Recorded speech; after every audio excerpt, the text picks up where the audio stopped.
4 teaspoon எடுத்துக்கலாம்.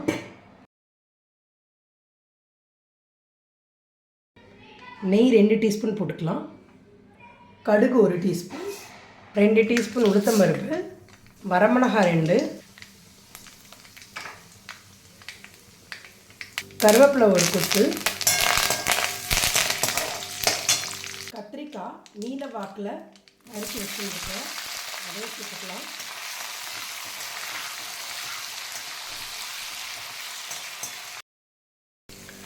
இப்போ கத்திரிக்காய் நல்லா 2 மினிட்ஸ் நல்லா வதங்கிட்டு, இப்போ பாருங்கள், நான் உருளைக்கிழங்கை இப்படி நல்லா நீல வாக்கில் நறுக்கி வச்சுருக்கேன். இந்த திக்னஸ்க்கு இதையும் சேர்த்துக்கலாம்.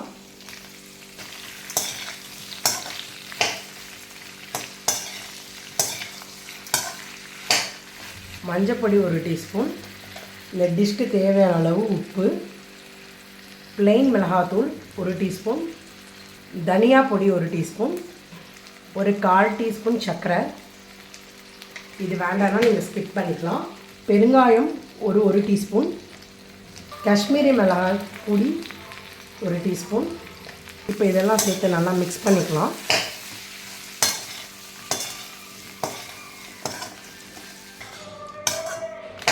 கை தண்ணி தெளிச்சுருக்கேன். இப்போ இதை நல்லா ஒரு 5 to 6 மினிட்ஸ் மூடி போட்டு நல்லா வேக வச்சு எடுத்துக்கலாம். இப்போ இப்படி வெந்திருக்குன்னு பார்த்துடலாம். ஸ்பைசியான கத்திரிக்காய் உருளைக்கிழங்கு கறி நமக்கு ரெடி.